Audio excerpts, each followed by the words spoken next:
2022 world কাপে যখন আমি টি-20 ওয়ার্ল্ড কাপে যখন আমি ছিলাম না, আই ফেল ব্যাড। আমি আমার সর্বোচ্চটাই সবসময় আমি নিংড়ে দিই।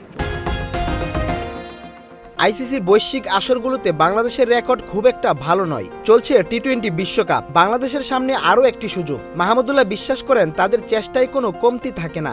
যদিও ট্রফিটা ভাগ্যের ব্যাপার, তবুও এই বিশ্বকাপে বাংলাদেশ ভালো কিছু করবে। সুযোগ তো সবসময় থাকে, চেষ্টায় আমাদের কোনো কমতি থাকে না। ইনশাল্লাহ হয়তোবা এবার আমরা ভালো কিছু করব। ট্রফি জিনিসটা এটা আমার মনে হয় যে অবশ্যই এটা একটু ভাগ্যেরও একটু সহায়তা লাগে। আমরা কয়েকটা হয়তো বা মেগা ইভেন্টে খুব কাছাকাছি গিয়েছিলাম, বাট আনফর্চুনেটলি আমরা পারিনি। But there is another opportunity coming up ইনশাল্লাহ নেক্সট মান্থ। জাতীয় দলকে প্রতিনিধিত্ব করা মাহমুদুল্লাহর কাছে সবসময় স্পেশাল কিছু। যখন নতুন জার্সি গায়ে জড়ায় তখন এক অন্যরকম অনুভূতি কাজ করে বলেও জানান 38 বছর বয়সী এই ক্রিকেটার। ন্যাশনাল টিমকে রিপ্রেজেন্ট করা, সেটা সিরিজ হোক, কোনো মেগা ইভেন্ট হোক, সবসময় স্পেশাল। যখন জার্সিটা পরি বা নতুন জার্সি পাই, it always feel really good.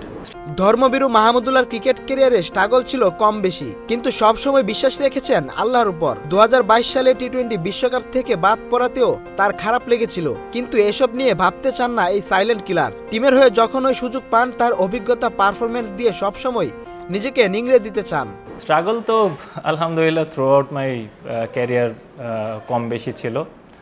আমি সবসময় আল্লাহর উপর বিশ্বাস করি, আল্লাহর কাছেই সবসময় আমার যা কিছু বলার আমি বলি, এবং আমি সবসময় বিশ্বাস করি আল্লাহ হচ্ছে বেস্ট প্ল্যানার। এবং আমার ভালো সময় খারাপ সময় সব কিছুরই একটা শিক্ষণীয় বিষয় থাকে, এটাই আমি বিশ্বাস করি। এবং আলহামদুলিল্লাহ, হ্যাঁ, 2022 ওয়ার্ল্ড কাপে যখন আমি টি-20 ওয়ার্ল্ড কাপে যখন আমি ছিলাম না, আই ফেল ব্যাড। আমার কাছে মনে হয়েছিল প্রবাবলি আমি টিমে থাকতে পারতাম, বাট এনিহাও হয়নি, এবং ওটার জন্য আমার কোনো হার্ট ফিলিংসও নেই।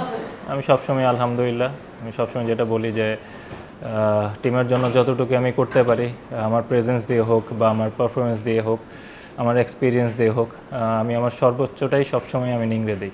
মাহমুদুল্লাহ চান ভক্তদের ভালো খেলা উপহার দিতে। বাংলাদেশের মানুষ আবেগপ্রবণ, অনেক ফিলিংস নিয়ে খেলা দেখেন। তারা চায় বাংলাদেশ ভালো করুক, তাই মাহমুদুল্লাহ তাদের আশার ফল দিতে বদ্ধপরিকর। হ্যাঁ, মানুষ অনেক আবেগপ্রবণ, অনেক ফিলিংস নিয়ে ওনারা খেলা দেখে, ওনারা চায় আমরা ভালো করি। তো সব দিক থেকে বিবেচনা করে যে এত দূর আল্লাহ আমাকে নিয়ে আসছে, এটাই অনেক আলহামদুলিল্লাহ। সব মানুষের ওই সামনে এগিয়ে যাওয়ার কেউ না কেউ অনুপ্রেরণা থাকে। মাহমুদুল্লাহ সেই জায়গায় রেখেছেন তার আপন বড় ভাইকে।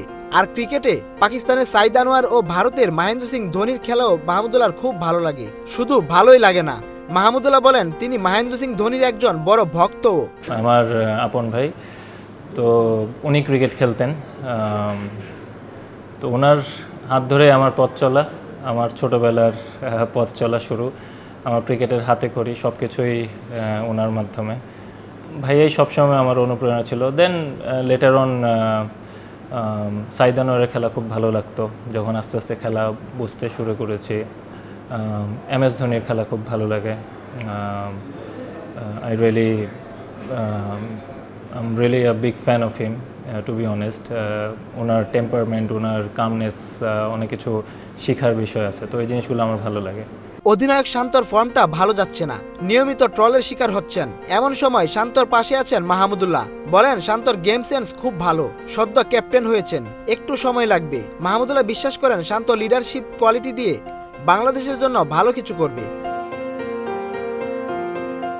মোহাম্মদ রাজন, স্পোর্টসমেইল 24।